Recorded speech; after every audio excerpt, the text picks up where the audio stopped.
And another little factoid is that this week, the National Groundwater Association is celebrating groundwater appreciation. This is Groundwater Appreciation Week. So if you haven't hugged your aquifer today, please do. I also just saw it in an email today that it's National Plumbing Day. So now you had to upstage.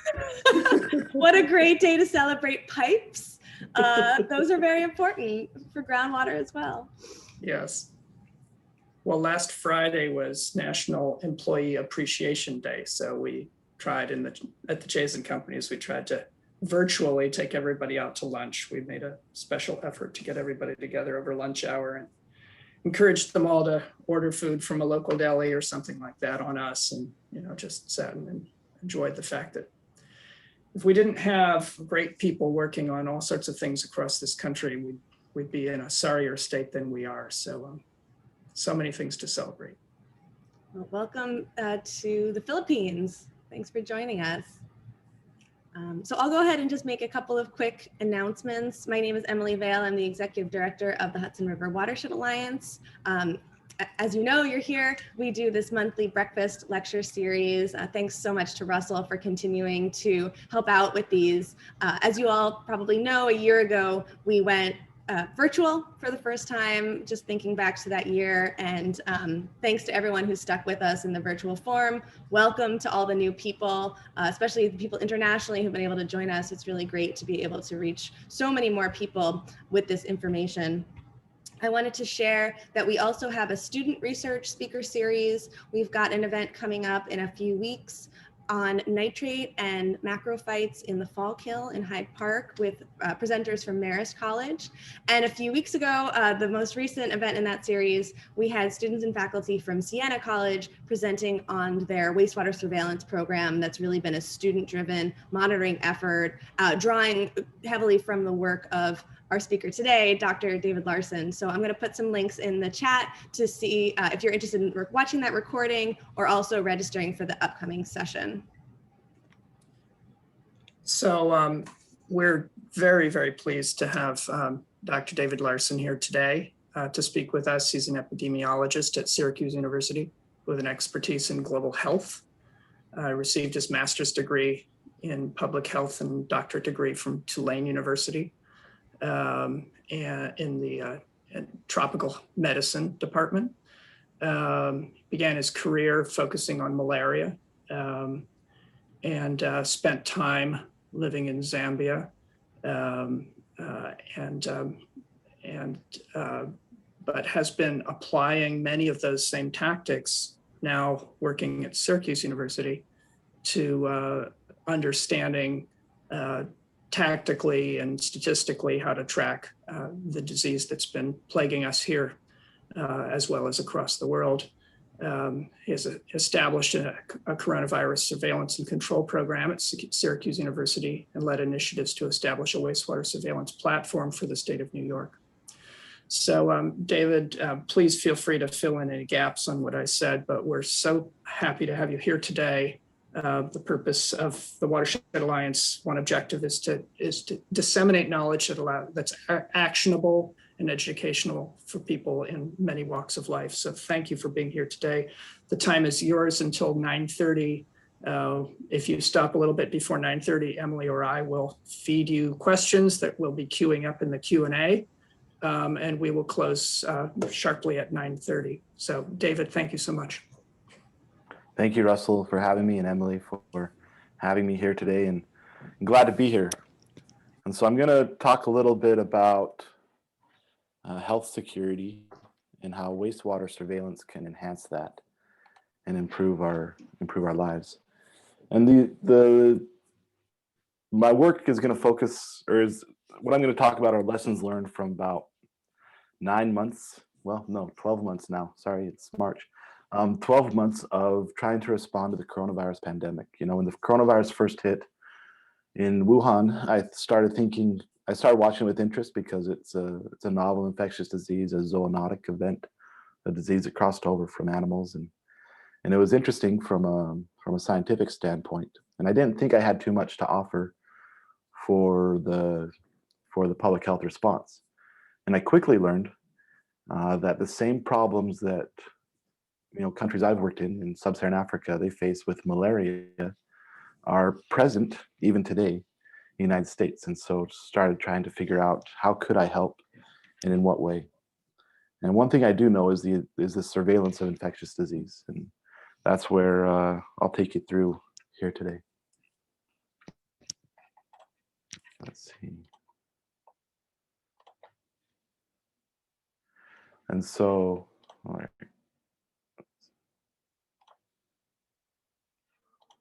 Let me just get the full screen so I can.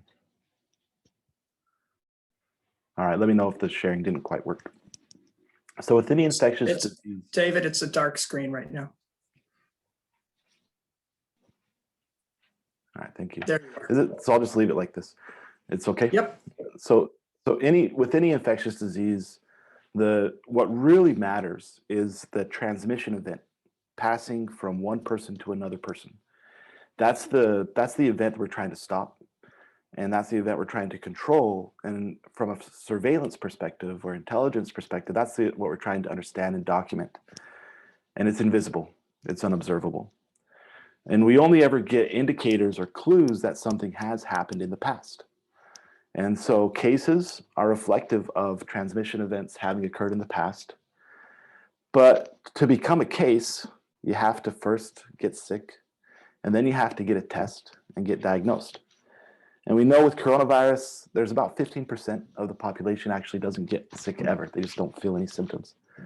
And then depending on the testing availability, depending people's access to healthcare, depending on the availability of tests in the community, depending on people's busy schedules and lives, maybe depending on the policies, if you're positive, there's a perverse incentive not to get tested because then you'd have to go into isolation. Then you may not get tested. And so cases become an imperfect indicator of transmission. Hospitalizations, those are a little bit better because hospitalizations mean that people are pretty sick, they got to get to the hospital, but you still have problems with access to care. And then from a control standpoint, the hospitalizations take a while. They lag behind that transmission event by a number of weeks. And then you have deaths. And from a surveillance standpoint, deaths are a good indicator because it's binary and it's very definite. But we know there's uncertainty about cause of death. And then more important for control of infectious disease, there's a long lag between deaths and when transmission occurs. And so the transmission that's occurring today in our communities will result in deaths weeks and maybe even months from now. And so we have these imperfect indicators, and they cause problems for understanding where a disease is and how intense the transmission is. Wastewater surveillance is a type of environmental surveillance. It's trying to find a pathogen in the environment, and there's a number of advantages to it. But it was broadly used in the 1990s. It's actually really quite old, right? It's been used in the early 20th century. But in the 1990s, during the fight we're still in the fight to eradicate polio, but in a lot of countries, such as Israel, they would monitor the wastewater in the communities and then be able to intervene if they noticed the polio virus in the wastewater. And polio is one of these viruses that, only about 0.5%, 1 out of every 200 cases results in paralysis. And the rest of the cases are simply mild fevers and really non-specific. And so by the time that you get an odd number of paralysis cases, because other things can cause paralysis, and realize that a polio outbreak is occurring, the problem's a lot bigger than you see. Alternatively, you can watch the wastewater and find the polio virus in the wastewater, go in and vaccinate the community and actually prevent any paralysis cases.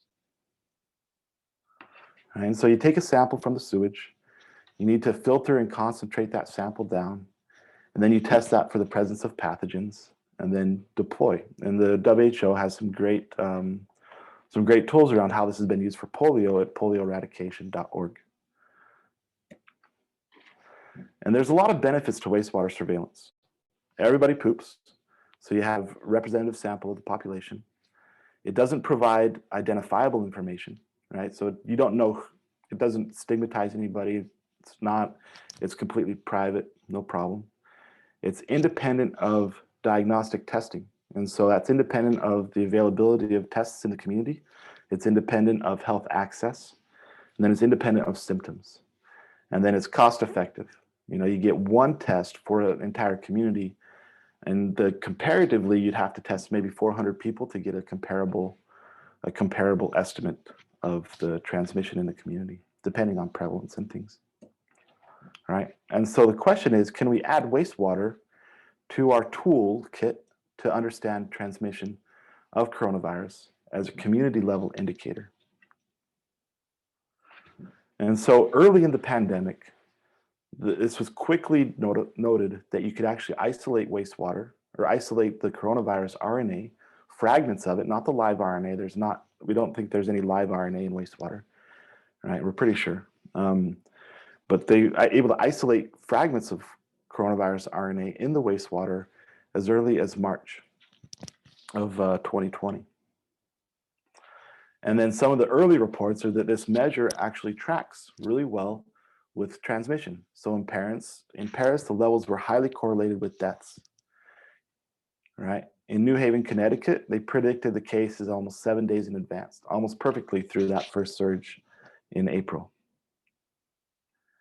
And so we know that this proof of concept began. And so, my team began in March of 2020. After one of the early folks, they sent out a tweet saying they'd isolated the SARS-2 RNA from wastewater. And not having worked in wastewater or coronavirus, but having worked in surveillance, I knew at that moment that this is a game changer for our understanding of coronavirus transmission. And if you recall back to March of 2020, it was a time of a lot of uncertainty. We didn't have enough diagnostic tests. We didn't know where transmission was occurring, and it was a time of great fear. That's about when the flour shortages were happening and different things at the grocery store. And so we started working. I recruited a great team, colleagues, including Dr. Hyatt Green from ESF, a microbiologist, because I don't know how to isolate a virus from wastewater. That's not my skill set. And he developed a novel method to pull out the coronavirus. And this method is pretty cool because we were trying some other methods. There's a method called a PEG precipitation. It's a polyethylene glycol precipitation. That you add polyethylene glycol to the wastewater sample, and then it binds to the nucleic acids, and then you use that to test for the specific genetic sequence. And that wasn't working in Onondaga County. There's another method that was in the literature that used these commercial filters called Amplicon filters. And so you stick the wastewater sample into a test tube, put it in a centrifuge, spin it really fast through a filter, and that filter is supposed to filter out the nucleic acids down at the bottom. But those Amplicon filters were supply chain disrupted, and we couldn't get any in. I think we ordered them in March, and they arrived in August of 2020, right? And so Dr. Green, and working with Dr. Middleton from SUNY Upstate, they pioneered what we call the ultra sucrose method. And it's an ultra centrifuge method where you load the wastewater into a test tube, but then underneath the wastewater, you put in a thick syrupy solution, 50% sucrose solution, and that syrup acts as a filter. And sugar is supply chain resilient. It wasn't disrupted. It's readily available. It's super cheap. And so we had the supply chain resilient method, right? And you spin it really fast, the nucleic acid filters through that sugar. It turns into this pellet. You can see this nasty looking pellet here of nucleic acids and other gunk. And then you send it over to the PCR machine to quantify, to first detect whether there's that nucleic acid sequence characteristic of coronavirus, and second, to quantify how many copies of that sequence are in that sample of wastewater. And so this is methods all developed by Dr. Green and Dr. Middleton and Max Wilder, and the preprints here and the paper, we think the peer-reviewed paper should be coming out maybe this month and maybe next month, depending on how quick the process goes. In addition, Dr. Green thought about using this cross-assembly phage as a measure of how much human material is in that wastewater. And cross-assembly phage, it's a bacteriophage. It's ubiquitous in the human gut, and it's excreted with feces. Dr. Green worked on it when he was with the EPA, and it's known as a relatively constant excretion rate. And can we use that as a measure of quality control for the wastewater sample, right? And then also as a denominator when we try to estimate how prevalent the coronavirus is in the community. And so a human will have the RNA in their body, the phage in their body, and then they release those. The RNA becomes fragmented, deactivated in the human gut, and gets into the wastewater. That's added with some precipitation with these combined sewers we have in most of upstate New York, or throughout most of New York. And then you have two measures: the relative amount of phage, which we expect to be relatively constant and controlling for population, and then the amount of SARS-2 RNA that was detected. And so we take the ratio, what we call the intensity of SARS-2 in the wastewater, as a measure of how prevalent things are. And that's basically the methods of the laboratory. All right. Now I want to take you back to policy and back to March of 2020. This diagram here shows the number of COVID-19 diagnostic tests done in the state of New York by day. You'll notice that January 2020 through about March, mid-March, New York State did not do too many diagnostic tests for COVID-19. The COVID-19 diagnostics were done in Atlanta by the CDC. People would send in their sample, get a COVID diagnostic or not. And it was very low numbers. And then we started to ramp up, doing our own here in the state. In Onondaga County, until May 2nd or so, you could not get a COVID-19 diagnostic unless you had exposure to somebody who had traveled recently from China. And I think that was pretty similar statewide, right? And that was released in May. That strict criteria was relaxed in May, and then the diagnostics became available. And most recently, we hit almost 250,000 diagnostic tests a day. But our big public health policies, our big interventions were made on March 18th of 2020, when Governor Cuomo issued the stay-at-home school order that students would not come back to school after spring break. The universities began to shut down. Syracuse University and others suspended in-person learning. Students started to go home from the dormitories. And then the businesses were closed, the big flatten the curve campaign. That occurred in a complete absence of information. We did not know what was going on. And I remember talking with the university, Syracuse Universities, and we had students abroad in Italy, and saying, once that coronavirus arrives on our campus, the first we will know about it is when we have death on campus. Faculty and staff will die, and that's how we'll find out about it, because we just don't have diagnostic capacity. We have no understanding of where the transmission was or was not. And so we make these big decisions, broad scale applications without any information. And could we have done better? And can we be more prepared for the future? Right? If we look at the spatial pattern of coronavirus over early days of 2020, is the infectious disease, it follows always a similar pattern. Because it's passed human to human, you get these spatial clusters, right? You get these little outbreaks, clusters, and then they spread, right? And so we had our most cases here in New York City in March because of the travel, because of the ties, and we know it was coming in from Italy in March, not necessarily China. And so the travel connections with New York City being a bigger place, more people traveling, then you start to see these clusters in New York City, and they start to spread, here to Long Island in April. And then by May, you're starting to get the urban centers throughout upstate New York. You have Albany, Syracuse, Rochester, and Buffalo, because they have more travel connections, more people going, and it's all a function of probabilities. The more people encounter others, the more it spreads.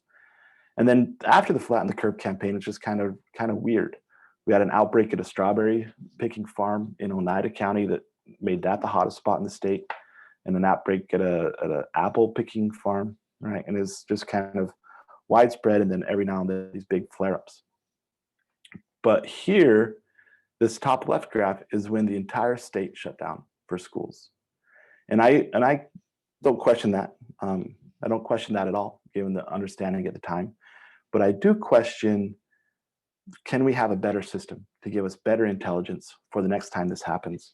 And can we have more informed policies as opposed to a broad scale statewide school shutdown?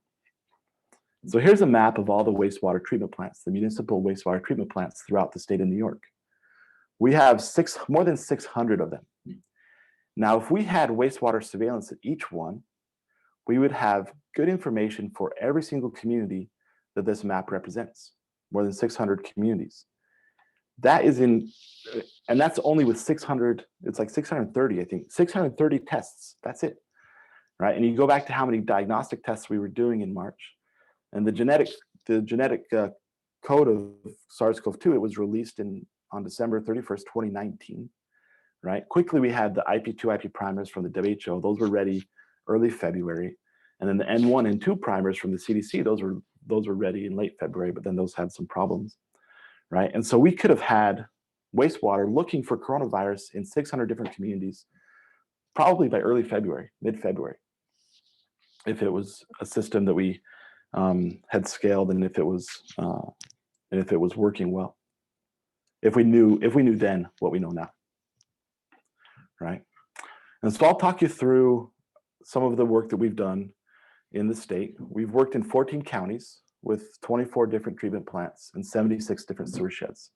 A lot of these treatment plants divided up into different sewer sheds. And you see these counties: Erie, Monroe, Oswego, Onondaga, Cayuga, or that's Cayuga, and then Ithaca, Tompkins County, yep, Madison, Oneida, and Otsego and Warren County, Albany County, and then Newburgh and Jefferson County. Okay, my geography for New York, I'm a transplant here, so my geography is getting better, at least for those counties I know. I don't know any of the other counties. So, all right. So the first question we ask with these data is, can we use a wastewater surveillance system to ascertain freedom from SARS-CoV-2 transmission? Can we leverage this wastewater treatment or wastewater data to then say that we think that this community is actually transmission free, or that it's at least under control? And so we match up the COVID-19 cases to the sewer shed based on space, right? Based on the case address and the extent of the sewer shed. We quantify the wastewater results. We say that this was not detected. No SARS-2 RNA was detected. It was detected, but it was at low levels, so below the level of quantification. And some of my microbiology colleagues, they kind of cringe at that because they would say it's only detected if it's quantifiable. But I'll show you why, from epidemiology standpoint, I think there's a good argument to say it was detected but not quantifiable. And then whether it was quantifiable, whether there was enough RNA where we could actually count the copies per milliliter. And then we use some principles from freedom from disease, right? And so freedom from disease is it's an obscure area of public health from agriculture and veterinary science. Well, I guess it's not obscure to veterinary science and agriculture, but for humans, it hasn't been used all that much.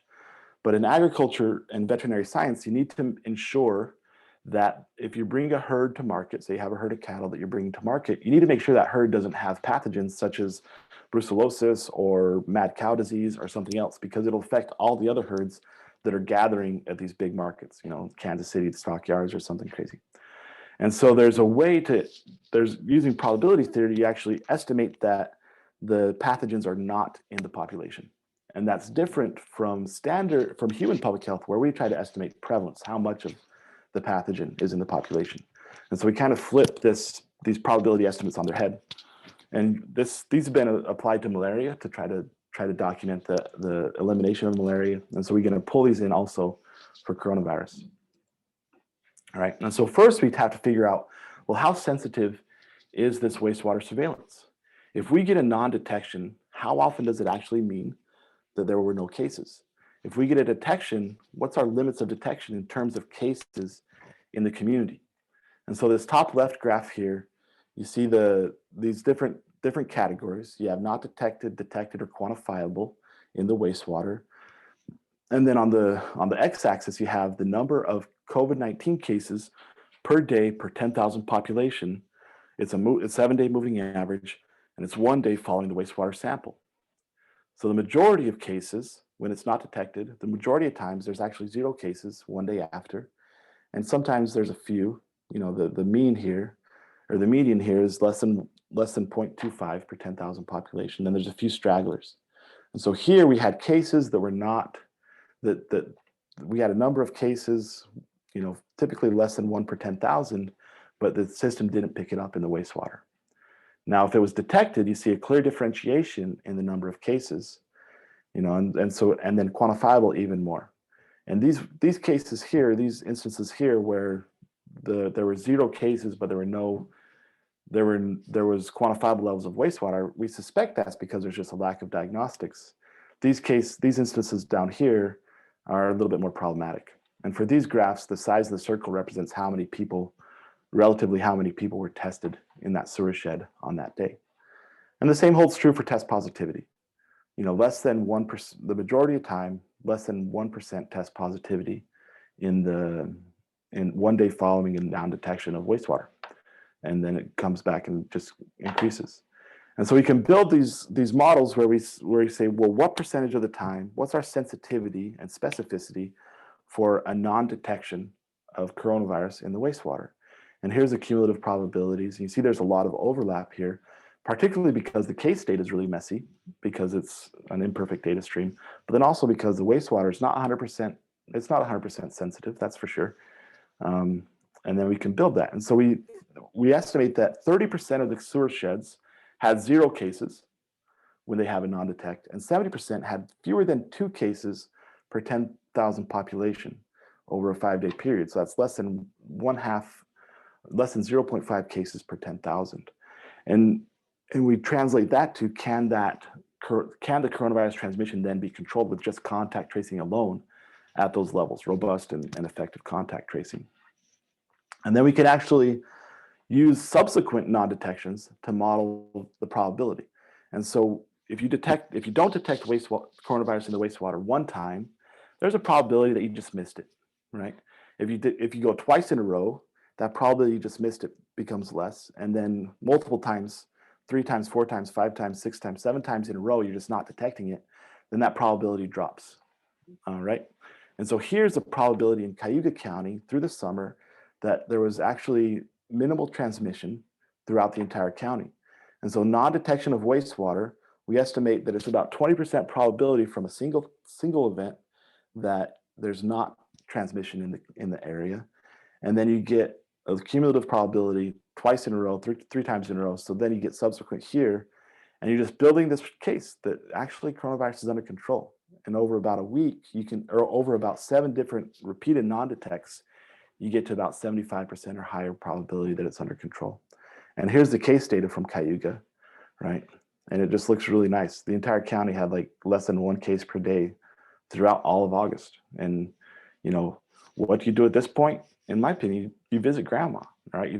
You have your kids play together, and you enjoy some of the liberty because it's not in the community. In Cortland, we had the same kind of thing going on. And you'll notice in Cortland, it drops right here, goes down to 0, corresponding to a little bit of a cluster. And then that cluster is cleaned up, right? And it starts going back up, and then it drops to 0, corresponding with a big outbreak in Cortland County. The second question we ask is, can wastewater surveillance provide an early warning of outbreaks?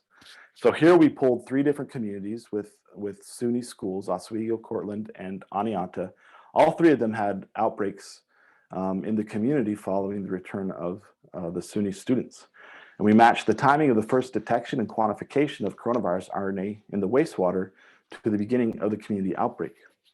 And so this top series here is how much RNA is in the wastewater. Yellow is not detected, orange is detected, red is quantifiable, and then along the x-axis are the dates. And so over time in Cortland, we had a little bit of detection, and then about a month of non-detection before it was detected again, and then quantifiable. And that corresponds here to the bottom series, which is the cases within the county, where there's minimal cases, and then you have the return of the courses begin, the return to students, and then you have outbreaks actually in the community, not among the student population. So Oswego was kind of similar, though we had some noise in detection. And then Otsego County, or Oneonta, SUNY Oneonta, was perhaps the most pronounced because they had a a crazy super spreader event early on in their campus. And SUNY Oneonta and Oswego, they actually, I know they responded to the wastewater data, and they likely prevented a lot of infections. SUNY Cortland, I was less involved with their outbreak and what happened, but I do think they responded to the wastewater data as well. And so we do think that it gives an indication that there's a potential for an early warning of an outbreak of about a week. And then that's comparing the date of when the sample was collected in wastewater and the date that the clinical test was done. If you get delays in the returning of the tests, then you have even greater warning that something is happening. If you can process those wastewater samples quickly, and because there are fewer, one for the entire community, you can actually process it relatively quickly within 24 to 36 hours with the ultra sucrose method. And then the next question we ask, well, does wastewater surveillance correlate with transmission after there's been outbreaks at the higher transmission level? And we use the same methods of matching the cases with the sewer sheds. We utilize this measure of intensity, the SARS-2 copies divided by the crassphage DNA, right? The non-detected, we say it's 1 copy, detected 3.5 copies, and then quantifiable, our limits of quantification are 5 copies per milliliter. We log transform that, so this 1 copy actually turns into 0. That's why we use the 1 copy instead of 0 there. And then we just estimate the correlation. And when we use a moving average of cases and test positivity, a 5-day window, we see correlations of about 0.5, where the wastewater sample matches up really well with the number of cases and the test positivity 1 day later, and then a pretty good correlation up to even 9 days after. And so we're still working on this modeling here. And there's some cool stuff that the Cortland, Bruce Adams from Cortland is doing with the active cases that we would need to incorporate, not just the new cases. And so we think that the best correlation is about a 1-day lead between wastewater sampling and the clinical test, but there's pretty good correlation up to 9 days after the wastewater sample. And so I got into this trying to help the pandemic. And then the question is, well, how much does something like this cost? And so we use the wastewater cost estimates from our proposals into the state, as well as we actually just submitted a proposal for a CDC and Department of Health and Human Services bid. And then we looked at New York State budget, tax revenues, and population estimates for the Census Bureau. Our team that we work with costs about, for a centralized program, it costs about $350. Like we work with Quadrant Biosciences, they charge $300 per sample. But for a centralized program, you need program administration, you need data modeling and all the IT and the dashboards and things. So a little bit more. That comes to about $50,000 for a single wastewater treatment plant to have 2 samples per week every year, right? For the entire state, that's about $23 million for 632 municipal treatment plants. That turns into $1.19 per New York State residents. Now here's some interesting figures. It's less than 0.5% of the CARES funding that went to New York State, not the PPP loans. These are funds that went directly to New York State. There's this nice pie chart here. And then in terms of the lost sales tax revenue, the New York Times estimated how much sales tax was lost through the pandemic. It's only 3% of the lost revenue from sales tax. All right. And now flipping this on its head, well, what is the cost of not having a statewide wastewater surveillance program? And we're planning this. We want, this is one of the analyses I want to do, estimate the cost per day of lost learning prevented, right? So the statewide school shutdown, which I think was the right decision given the information at the time, right? If we look back and we see, so we're going to try to determine, well, did it have to be statewide? Could you have counties that were a little bit delayed that could have finished out the school year, right? That didn't have a lot of cases, didn't have much transmission, could have been controlled. And so, and we know that virtual learning is the teachers are doing the best they can, the schools are doing the best they can, but it is not working. My kids, it's just not working very well, right? And then also estimate what's the cost per day of normalcy lost. These things like, we lost things like high school graduation. We lost things like going to church. We lost seeing our neighbors, visiting family. All of this lost because our health security was breached. And I argue, in my opinion, is that it's because we don't have the public health systems in place to keep us safe from infectious disease. It's nobody's to blame. It's just we haven't invested in these systems. We haven't built these systems, and we can build them for the next pandemic. And so here's some headlines for Australia. And Australia has a lot of wastewater surveillance across the entire country and extremely low transmission of coronavirus. They've not quite eliminated it like New Zealand, but they have very low transmission and they live very freely throughout this last year with very precise shutdowns that last maybe a week to 2 weeks, right? And all these different headlines, they say, all right, we detected wastewater, coronavirus fragments in these suburbs, 35 suburbs in a city of Logan. All right, let's figure out where it is. Let's rush in, let's test everybody. Maybe we do social distancing for a week or 2 weeks while we figure this out, in Canberra and Melbourne and whatnot. And they're using it really well in that regard. And I can't get over this picture or this idea of New Zealand, right? New Zealand that eliminated coronavirus. They went through one of the most aggressive lockdowns early in the pandemic trajectory. And then they've just been free ever since. And this picture's from a few weeks ago, a concert there. There's other stuff, even the epicenter of the pandemic in Wuhan, they've had concerts and, completely free open schools, open societies, comparatively, I guess, for China, which is a different type of freedom to US, right? The last thing to think about is the wastewater surveillance can also be used for testing for variants of concern. And so again, the non-detection is perhaps the most important piece here. When we don't detect a mutation in the wastewater, we can actually use that freedom from disease principles to inverse that and say we think that the variant is less than a certain threshold.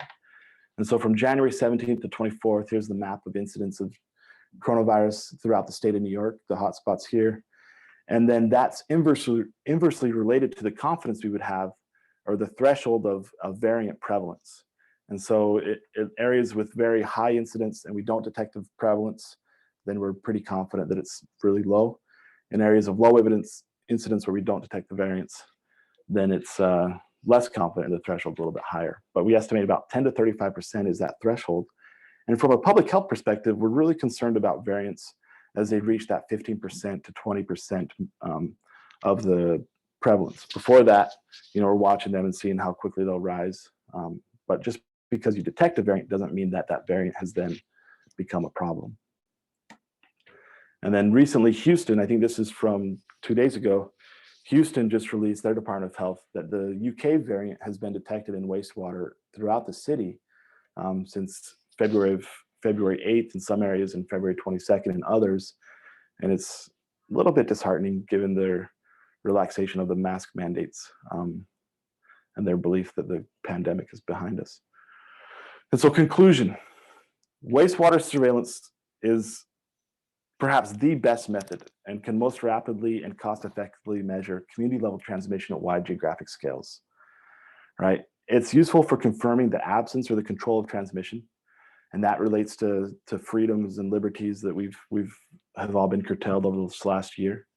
And it's an early warning of increasing transmission. When do you actually need to say like, all right, let's pull back? And that if we had this in place, the pandemic trajectory would be quite different with an established platform. And that's kind of the what if machine. What if we had this in January of 2020, in March 2020? What if we knew then what we know now? But also, this COVID-19 is the third coronavirus to jump over from animals to humans in the last 20 years. Right? 2003 saw an outbreak of SARS, and in 2008 saw an outbreak of MERS. And then we have the coronavirus. And then there's other emerging disease threats. Like Zika was a pandemic. It didn't hit the United States because we don't have the mosquito vector that transmits it in the same abundance as the tropical areas of the globe. HIV is a pandemic. H1N1 was a pandemic. Fortunately, not as deadly as was feared. Influenza is actually the disease that, before COVID-19, is the family of viruses that kept all the epidemiologists up at night. So the next pandemic is a matter of years away. And it's not necessarily just a 100-year event. It could be as soon as 10 years. It could be next year. The interaction between humans and wildlife is increasing, and the spillover from the animal system to the human system is increasing in frequency. And then the globe is even more connected. So like 2003, the amount of travel between China, where SARS outbroke, and the United States was much less than in 2019 when SARS-2 broke out and came over. And so I would argue that wastewater surveillance is a critical element of our health security. And it allows us to do what's called precision public health intervention. Instead of these really generalized interventions such as statewide shutdowns, you can be more precise and identify communities where we've observed it here. It's not in this other community. This other community is fine until we see it. Your community, though, you need to go down and we need to figure out how to control it. And so big thank you for inviting me. And then, as always, this has been a huge team effort. It's been a privilege to work with these colleagues from SUNY Upstate, from ESF, from Quadrant Arcadis, the New York State Association of Counties. And then also to add, we still offer services to any community. And from my perspective, the pandemic's not over until it's over in the minds of the people, and they're back engaging in the economy, engaging in socialization. And having that wastewater surveillance to say, yeah, we don't have it in this community would be a huge boon for local economies, and I think well worth the price that it costs. So thank you very much. And I can take some questions.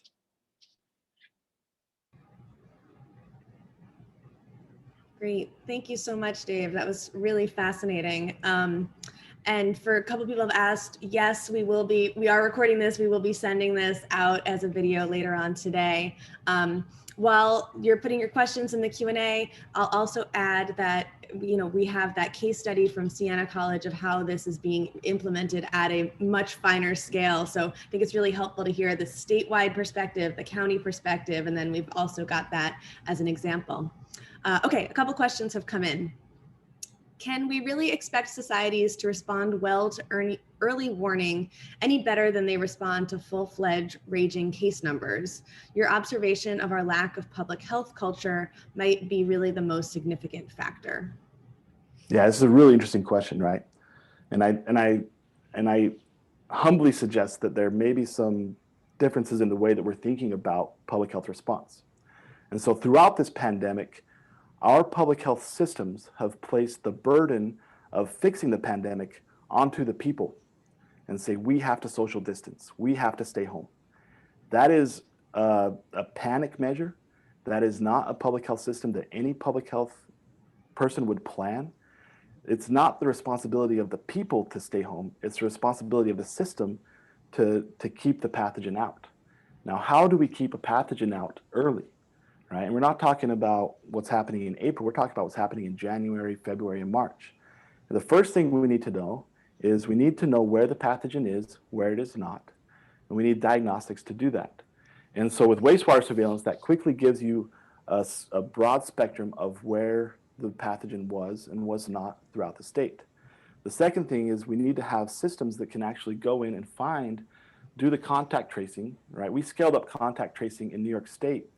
I think it was like June or July, where we actually got going. And so we've underfunded and undermined the ability of our public health system to respond to infectious disease. And so we need a better investment and that's happened over decades, and independent of political party, right? That's just the way that we've, there's a great quote from a Surgeon General in the 1970s who said, we've closed the book on infectious disease. And so we have to have that investment in the public health systems. And then you get not this broad scale shutdowns that everybody hates, but you get more precisely applied interventions to curtail the transmission. And it's worked in a lot of countries, Mongolia, Vietnam, South Korea, Taiwan, places with a lot more travel with China, a lot more cases coming in that didn't have to go through these extended lockdowns that I dare say the word enjoyed sarcastically. We've sarcastically enjoyed over the last year of just, it's my responsibility to fix the pandemic, and to fix it, I'm going to just stay away from all the things I love, all the people I love. That's not public health. That's just panic mode reaction to a pathogen. Thank you. You mentioned that COVID RNA was dead in wastewater. Does that mean it is safe for small boaters like kayakers or stand-up paddleboards and swimmers that might come in contact with waste spillover? Well, wastewater is not safe.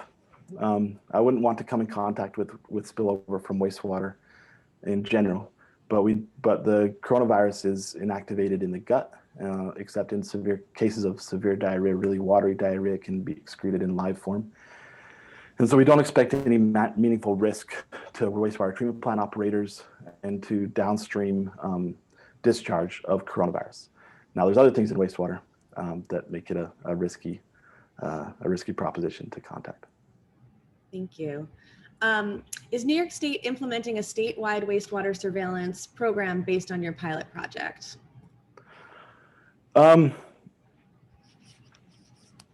No, is the short answer. No, the pilot was wildly successful in our view.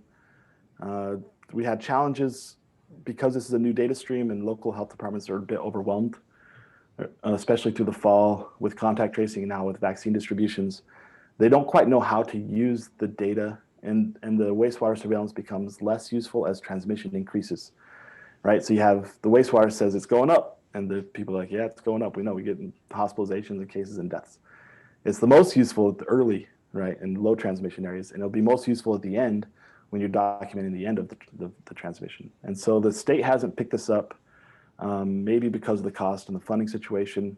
With this latest round of stimulus that President Biden is going to sign in on tomorrow, I've heard, that we hope that communities could pick it up and municipalities can pick it up. And that's what's happened now is the communities, municipalities are participating in the platform or not.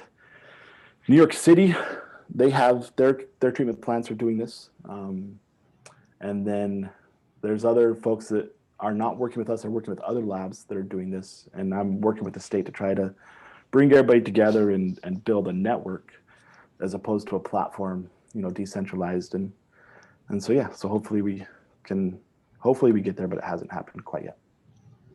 Great. I've got two sort of interrelated questions, so I'm going to ask them together. So one is, you mentioned price, but how long would it take to set up statewide? Is there a way to sign up my community for monitoring? And then the other question is, how can we get these minimal costs, about $50,000 worth of sampling per year is nothing, this person notes. How can we get these minimal costs into the functioning of wastewater treatment plants? So if you want to sign up. My email, dalarson@syr.edu. I can put you in contact with Quadrant Biosciences. We recruited, a student, Prithvi and I, we recruited in May everybody we could think of within Syracuse, all our contacts. And I think we could get a statewide platform in a matter of weeks. 2 to 3 weeks, we get all the samples flowing. The next step would be to get the mapping, right? So from a GIS, geographic information systems, the shape files for each of the sewer sheds. And that's, some of the wastewater treatment plants have those in electronic format, others have paper maps, or they can help draw maps. And so that's a little bit longer. And then it's, stick it into the modeling, and we have a lot of data to model this. And we can predict the trajectory of the pandemic in a community. And then Hyatt Green at ESF's working on the variant testing for the UK variant. It's a specific deletion. He's also working on the South African variant, which is a different deletion. And yeah, I think we could get this going in a matter of weeks if we had the money. Great. So that's a good, I guess, next question here. Is there a push for the federal government to mandate wastewater surveillance instead of leaving it up to the individual states? That's a really good question. And so the CDC did a pilot in Ohio with the EPA, right? Wastewater is at this nexus of it's the wastewater treatment plants are regulated by the Environmental Protection Agency, the DEC in our state, the Division of Environmental Conservation, and then the health is with the health organizations. And so the wastewater treatment plants, they pull the samples. They have mandates to pull samples and test them for different discharging temperatures and other stuff that I don't really know. But they pull samples regularly to make sure the water's safe to discharge. But then the data has to go to the state, or to the health organizations, because they have the jurisdiction over the health. And so there's this interagency collaboration that needs to occur.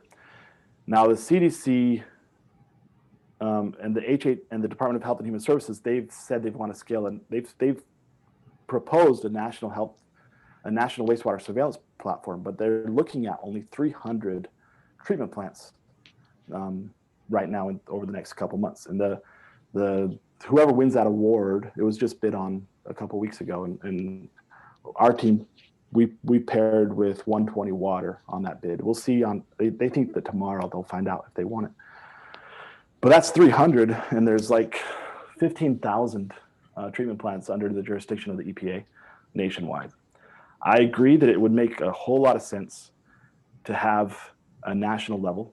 I felt when I was pushing this at the state that I could probably get a state level program going as opposed to having a national one. It doesn't make sense. The work that we've been doing is similar to work that lots of different academic groups, lots of different scientist groups have done, kind of scattered throughout the state. So Arizona has a group kind of like ours, Michigan, Ohio, Utah, they all have these initiatives to pull together the wastewater surveillance to help their local community. And then, yeah, the federal funding would be the best. And we've talked with the New York State Association of Counties to talk with Senator Schumer. My representative is Representative Katko, and I need to reach out to him and see if we can talk with him. And then and I'm new to all this, trying to get this going in the United States. So if anybody has energy and ideas, join the team and carry the torch. And what I'd like to see over, 5 years from now, I'd like to see the United States have a robust public health system that is capable of keeping us secure from infectious disease pandemics and doesn't require us to simply stay home for a year as a response to a pandemic threat. What the CDC is supposed to be doing and has done for other threats. And then I think we're in a new phase with increased globalization, global travel, where it's a bit more difficult. Great. So the question is about sharing your presentation. So your first 5 or 6 introductory slides were very easily understandable and would be extremely useful for lots of ordinary people to see. It would help to generate support for wastewater surveillance. I hope you won't mind if I pass them along to others in my community. Yeah, I don't mind at all. The first slide, picture of the coronavirus, I probably pirated that off somebody, but the other ones I made myself. So yeah, they'll be all right. I should figure out where that picture came from and credit it. That's great. If you get the presentation to me, I'll send that around to everyone who registered for this, so that you'll have the recording, the presentation, and then also David's contact information as well, in case you want to sign up your community. Do you have how do you screen for viruses that are not yet unknown? Can you speak about sort of what the future might be like? Yeah, it's a really, really good question and very interesting. There's an initiative called the Global Virome Project that wants to document every single virus on this planet and genetically sequence every single one. And that's one initiative. There's other initiatives. We know where the hotspots are for viral emergence. We've known for years that Southeast China, Wuhan specifically, is a hotspot of viral emergence. And then we've known, Western Kenya is similar. It's these areas that have a high population density, and then they're in contact with wildlife, particularly different species of bats and other mammals. You have a stuffed pangolin up here. That's one of the mammals that has been implicated in the zoonotic transmission of coronavirus. And so we know a lot. Now,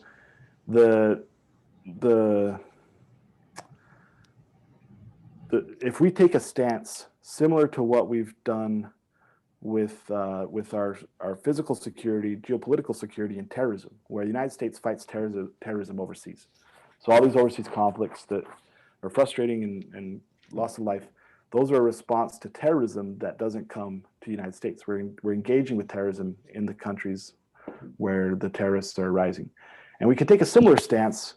I hate to use this analogy because I hate wars, but we can take a similar stance with infectious disease, where we start engaging in where we know viral emergence to be a problem, and we increase surveillance. We start whole genome sequencing pathogens. There's what's called febrile surveillance. When people come in with a fever, it's the most common symptom. Figure out what causes that fever. And most of the time, it's an unknown throughout much of the world. So you can start sequencing those things and improve the infectious disease surveillance. And that's what I refer to as one pillar of our health security, is our work in other locations known spots of viral emergence to try to identify what's circulating there. And then you can actually start getting vaccines ready to go and prepping the vaccine science to respond, working toward things that you find and having things ready to go, ready to test for safety. The mRNA platform it's an initiative over 40 years. And so that's an example of prepping for a pandemic threat to be able to quickly roll out a new vaccine. And so those are some ideas around that. Great, thank you. I think maybe time for one quick last question. Is it possible to switch the markers and watch for annual flu in the winter? Yes, that's the cool thing, yes. And so influenza, there's groups working on that. There's a whole host. I've got a student that's working on a review of what different pathogens can be detected with wastewater. And then if you have a multi-battery, it would affect the cost, right? So the $350 estimate is for a single pathogen. And I think we do three or four different genetic tests, the SARS-2, the crasphage, and then the variants. And so when you start adding things, but with multiplexing and microbiology, that's definitely not my field. That's possible. And then there's a lot of pathogens. So colleagues are working on Lyme disease to see if that's detectable. Waste is put out of our body, and it doesn't have to be these live pathogens. It's just the RNA fragments. And so dead cells and things can be put out and whatnot. And then you can use environmental pollutants, such as lead, such as particulate matter. And there's, there's a lot that you can actually test for and monitor. This science has been used for illicit drugs and drug use, and trying to track opiate use and different things. Great. Well, that brings us right to 9:30. So thank you so much for a fascinating presentation that draws from all of these different areas and really shows how integrated, one wastewater surveillance program can be in interagency, multidisciplinary topics. So thanks so much for sharing your expertise with us this morning. Yeah, thank you so much for having me. Absolutely terrific. Thanks so much for getting up early and giving us such a great presentation today. Thank you. Thank you for having me. Great. Goodbye, everybody. Thank you all for tuning in today.